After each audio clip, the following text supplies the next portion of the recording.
Alhamdulillahilladzi arsala rasulahu bil huda wa dinil haq liyudhhirahu ala dini kulli wa kafa billahi syahida. Asyhadu an la ilaha illallah wahdahu la syarikalah wa asyhadu anna Muhammadan abduhu wa rasuluhu allazi la nabiyya ba'dah, amma ba'd. Faqalallahu ta'ala fil Qur'anil Karim, a'udzu billahi minasy syaithanir rajim. Wa id qala rabbuka lil malaikati inni ja'ilun fil ardi khalifah.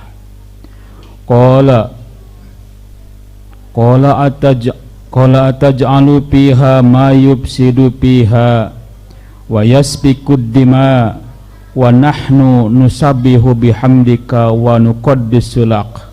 Qala inni a'lamu ma la ta'lamun.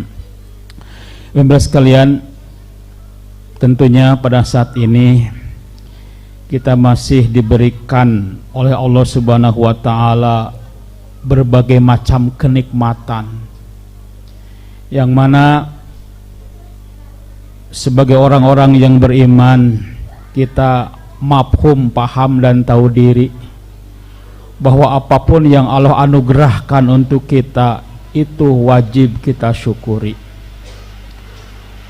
Maka anugerah yang terbesar yang kita rasakan hari ini adalah anugerah kesehatan.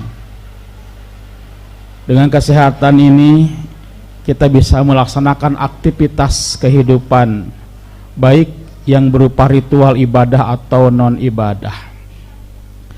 Maka tentunya saja bahwasanya kita sebagai orang-orang yang beriman pada saat ini, untuk memenuhi kecintaan kita, kerinduan kita kepada Allah Subhanahu wa taala, kita siap melaksanakan seluruh tuntunan Allah dan Rasulnya.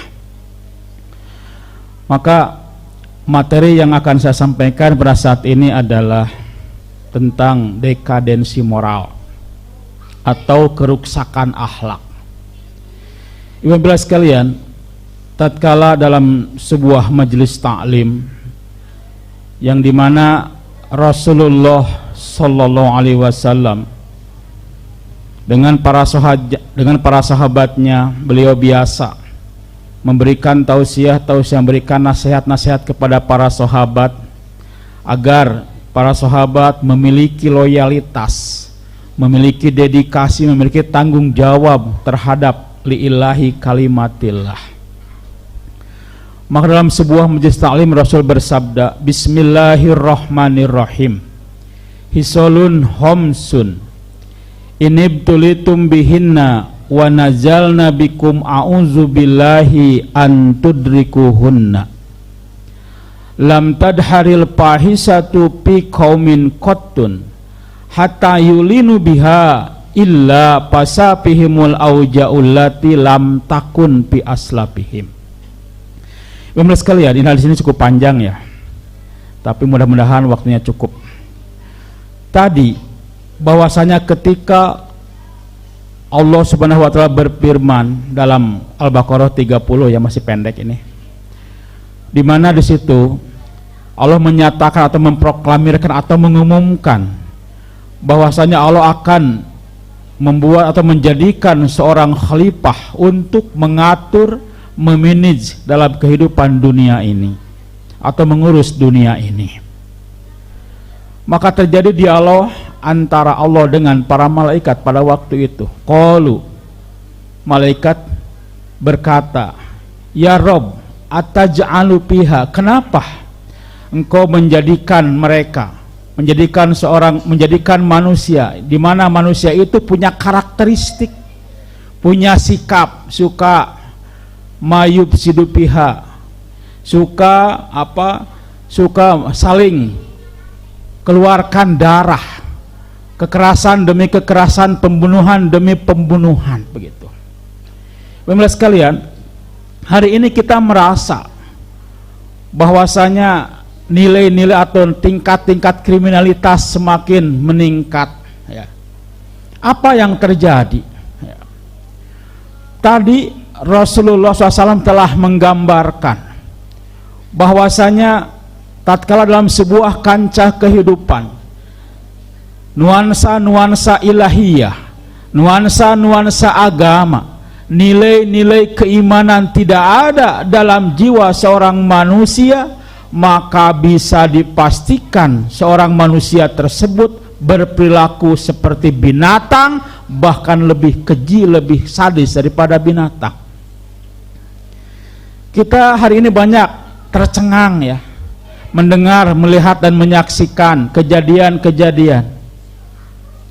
Kenapa itu terjadi? Itu tadi yang menjadi bibit persoalan adalah lemahnya iman, kurangnya ilmu pengetahuan tentang agama, di mana kita paham bahwa agama adalah mengatur seluruh aktivitas kehidupan.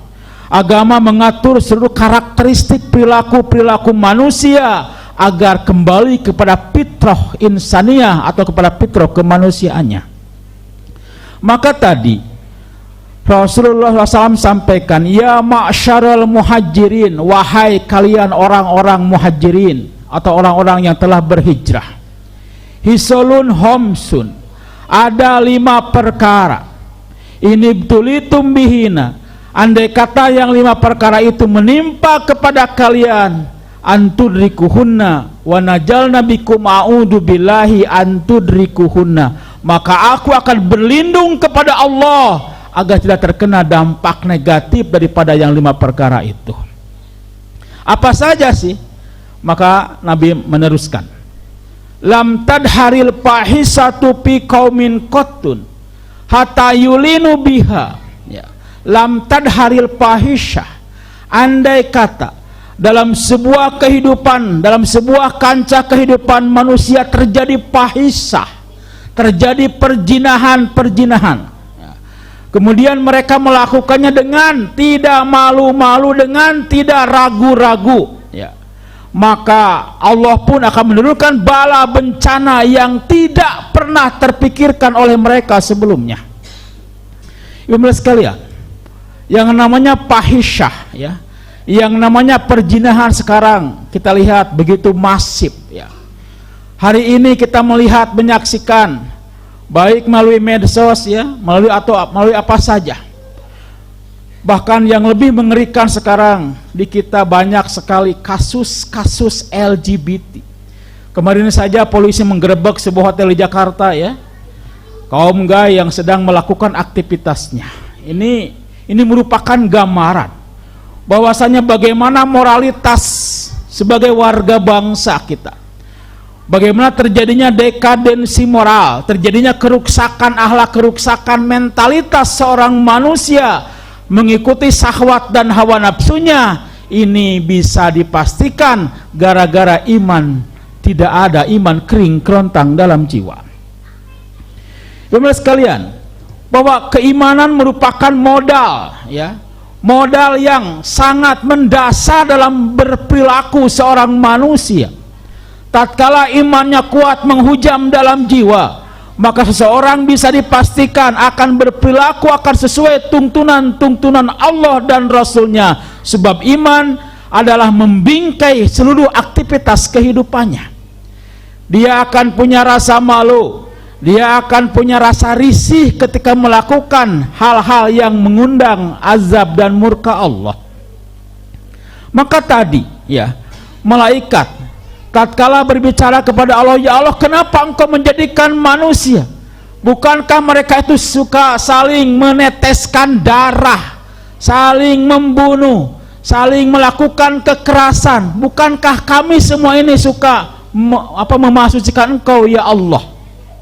Tapi di ujung ayat itu adalah ini a'lamu ma la ta'lamun. Wahai para malaikat, aku lebih tahu, ya. Artinya bahwa, ibu sekalian, seluruh aktivitas yang terjadi dalam kehidupan kita ini merupakan bagian daripada skenario Allah, ya. Kita hari ini menyaksikan kedamaian, menyaksikan kekerasan, menyaksikan apapun itu sudah bagian daripada skenario yang Allah telah gariskan, ya. Tapi bagi kita orang-orang yang beriman adalah bagaimana kita membangun selama aktivitas hidup ini penuh dengan nuansa-nuansa ibadah, nuansa-nuansa ketaatan, itu sebagai bukti kita bahwa kita orang-orang yang beriman yang akan melaksanakan seluruh perintah-perintah Allah. Tapi persoalan, ya, ketika iman tidak ada dalam jiwa, kemudian kehidupan, ya, secara ekonomis juga terseok-seok, apalagi lemah secara ekonomi, ya. Kemudian imannya tidak ada, maka sudah bisa dipastikan jiwanya akan terus melakukan perilaku yang mengundang murka Allah. Maka ibu-ibu sekalian, kita setiap detik, setiap menit berdoa kepada Allah agar kiranya Allah memberikan keistiqomahan dalam jiwa kita, agar kita berpijak di jalan yang lurus menuju keridhaan Allah Subhanahu wa Ta'ala dengan iman yang kokoh, dengan ilmu pengetahuan agama yang kita miliki. Ini menjadi penuntun dan pedoman dalam kehidupan kita. Barakallahu li wa lakum.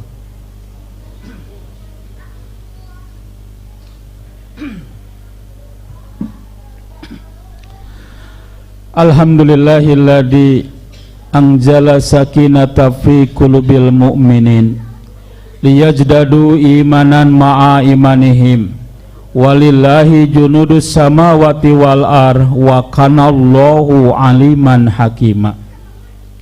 Asyhadu an la ilaha illallah wahdahu la syarikalah wa asyhadu anna muhammadan abduhu wa rasuluhu allazi la nabiyya ba'dah, amma ba'd.